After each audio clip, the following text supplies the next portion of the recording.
retiens de cette rencontre à Abidjan, bon, déjà c'était un accueil très chaleureux, mais surtout un tournant disons, dans l'histoire de la banque, de façon intéressante parce qu'on a payé des dividendes pour la première fois depuis au moins 7 ans. Donc ça, c'est un élément positif qui montre quelque part que la banque est en train de se remettre sur pied. Et surtout, ce qu'elle démontre, c'est qu'on a résolu pas mal de nos challenges et qu'aujourd'hui, on est sur pied et on est capable de montrer qu'on a justement une politique et une approche, n'est-ce pas, qui nous permet d'être confiants sur le futur.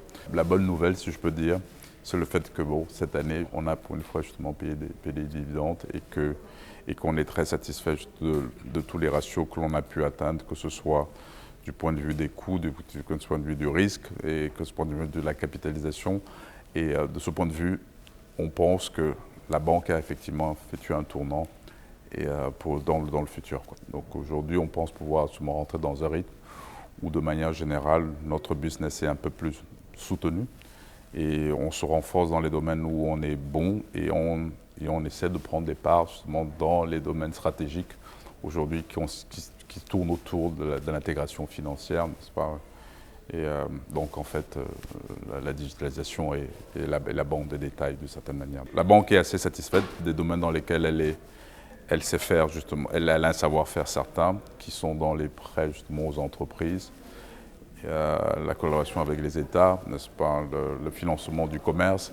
Maintenant, elle est là justement dans d'autres domaines comme effectivement l'embrasser, n'est-ce pas, la nouvelle forme de finance pour justement les individus, n'est-ce pas, qui tourne autour de l'intégration financière dont j'ai parlé, qui est effectivement la digitalisation.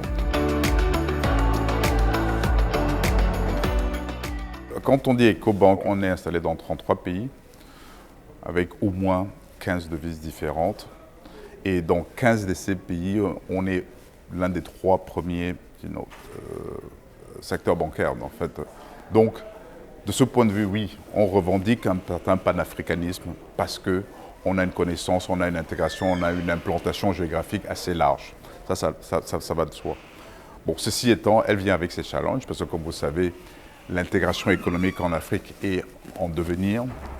Donc, en fait, ce qu'on a réussi à faire par la technologie, c'est dans certains cas de ce secteur, d'être capable justement d'aller au-delà justement des frontières ou alors des barrières que les frontières peuvent présenter, ce que donne l'avantage de la technologie. Donc aujourd'hui, je pense que dans ce modèle, on est assez unique, dans le sens où véritablement, on est l'une des banques africaines installées dans beaucoup de pays comparé à d'autres, quoi. Donc, bon, ce qui aussi, justement, demande un peu de capital, demande des arbitrages, parce qu'on ne peut pas y mettre de même capital dans tous les endroits que l'on peut être. Mais ce qu'on essaie de faire autant que possible, c'est d'être une banque de référence dans certains pays de nos choix. Et de ce point de vue, on est assez content, par exemple, de l'expérience qu'on a en zone francophone, du MOA, au Ghana, par exemple, on pourrait en citer d'autres. Et voilà, et ça nous donne justement le caractère de pourvoyeur de capital permanent pour des économies qui en ont besoin. Et on est proche justement des économies et on est dans une vision à long terme, bien entendu, et autant que possible, n'est-ce pas, comme vous le disiez, trouver des moyens et voies pour pouvoir financer l'économie de manière plus accrue. C'est quelque chose d'assez connu que de manière générale, le système bancaire, n'est-ce pas, ne prête pas autant qu'elle pourrait le faire. Mais nous, de notre point de vue, on est assez fiers de faire une part, au moins d'avoir une part relativement forte, ne serait-ce que par rapport à la concurrence. Et plus le temps vient et plus la confiance dans la façon de structurer les transactions se fait, on essaie de se lancer dans des opérations un peu plus à long terme. Parce que ce dont l'économie a besoin, pour la plupart du temps, c'est peut-être moins justement des cycles de financement courts, que justement des cycles moyens et long terme qui permettent justement de créer de la valeur et aussi justement de quelque part pallier au manque, n'est-ce pas, de ce qu'on appelle de capital réel dans l'économie. En d'autres termes, les sociétés ont tendance à avoir une composante, n'est-ce pas, de dette beaucoup plus importante que celle du capital parce que l'accès au marché des capitaux purs, n'est-ce pas, est relativement limité. C'est des choses qui sont faites en origine, en fonds propres, mais ce marché n'est pas encore seulement développé pour pouvoir permettre aux sociétés d'avoir une structure de capital qui leur permette de ne pas être trop surendettées. Donc, avoir justement de la dette longue vous donne justement quelque chose qui est proche justement de la structure de capital et vous permet aussi justement de pouvoir voir venir, n'est-ce pas, et passer au travers des cycles et peut-être, n'est-ce pas, n'est-ce pas, faire face à des situations économiques difficiles dues à des changements de l'environnement économique à un moment donné, quoi.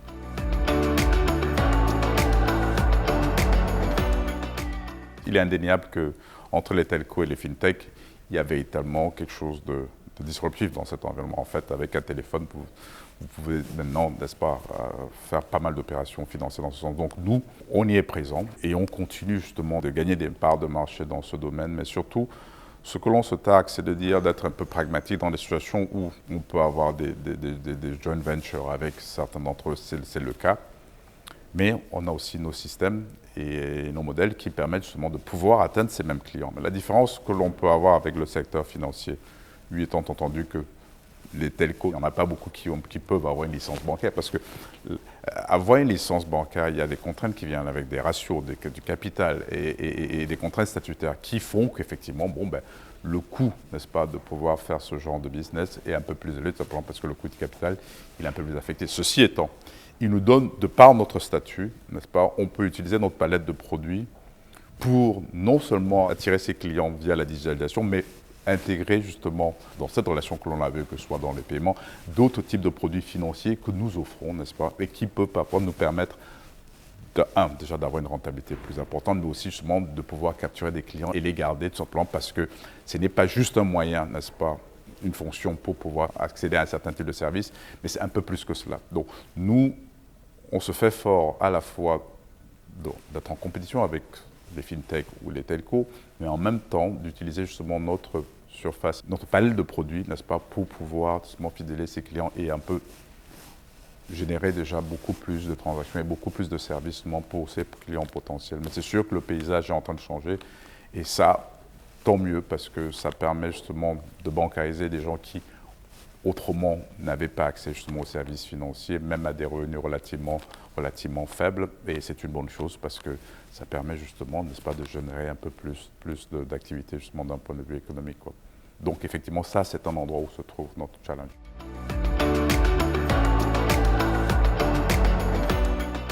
Vous savez, on a beaucoup d'actions justement d'un point de vue de la communauté, notamment vous avez vu justement, on a donné un prix qui était le Sustainability Award, qui concernait justement toutes les actions que l'on a pu faire, n'est-ce pas, dans les opérations durables, pour ainsi dire. On a des partenariats avec des ONG et des organismes et des organismes comment dire encore, des DFI, donc des agences de développement, qui, n'est-ce pas, nous ont fait confiance avec des fonds que l'on va prêter justement à des sociétés bien typiques et dans des domaines bien précis. Tout cela justement en respect de tout ce qui est RSE.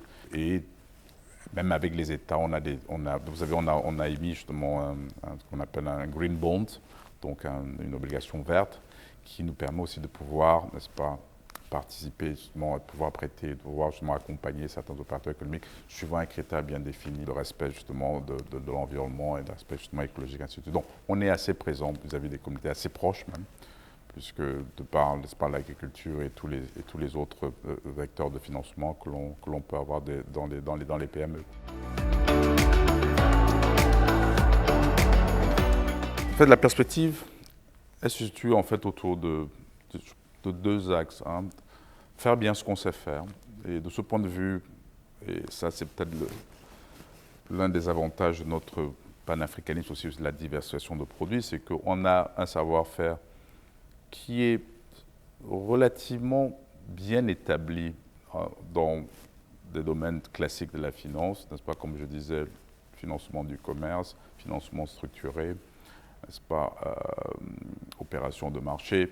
On est installé sur plusieurs pays, donc on a cette flexibilité pour pouvoir justement accommoder plusieurs devises et servir justement sur plusieurs états différentes devises par des mêmes produits, justement parce qu'on a justement le côté technologique derrière. Donc, continuer justement à être bon dans ce qui est de notre ADN et croître avec le marché, tout avec justement une politique de risque qui soit déjà plus, je ne vais pas dire restrictive, mais dans le sens où nous, c'est de dire, on a une appréciation du risque à un moment donné par rapport au cycle dans lequel on se trouve. Et c'est ça qui définit justement notre appétit à n'importe quel moment. C'est qui ce qui met les banques en difficulté, très souvent, c'est les prêts non performants. Mais les prêts non performants, soit c'est dû à des cycles, soit c'est dû justement à une analyse de risque qui n'était pas forcément bonne. Donc, ça, c'est quelque chose aujourd'hui pour lequel on pense qu'on a atteint, n'est-ce pas, un niveau où on est assez confiant, qu'on a un process, une méthode, une dextérité qui nous permet, n'est-ce pas, de pouvoir ajuster nos risques à l'environnement macroéconomique que l'on a ou à la nature des clients que l'on a, ou même encore pouvoir les dérisquer justement au moment venu. Bon, ça, c'est l'un des piliers. L'autre, c'est de dire à la fin de la journée, n'est-ce pas, l'idée, c'est d'être capable de pouvoir aussi apporter ces mêmes types de services à de nouveaux clients potentiels. Donc, c'est la digitalisation avec l'inclusion financière. Donc, on parle de la technologie, quoi. Et l'idée, c'est de pouvoir développer nos systèmes, n'est-ce pas, d'offres, de services, à la fois des corporates, à la fois justement à des individus, qui nous permet, n'est-ce pas, de pouvoir utiliser notre plateforme technologique pour pouvoir avoir accès justement à ces nouveaux marchés et par là peut-être justement récolter un peu plus de capitaux, n'est-ce pas, pour pouvoir justement de ce fait pouvoir les prêter maintenant dans le secteur économique par la suite, quoi. Donc on a un challenge technologique et on a justement une situation où on a révisé nos manières de faire de risque, on est beaucoup plus assis sur une analyse un peu plus conservatrice, mais quand même qui nous permet toujours d'en faire. Et c'est le résultat que vous avez vu aujourd'hui. Et d'un autre côté, c'est véritablement la technologie avec laquelle que l'on doit embrasser comme tout le monde, quoi.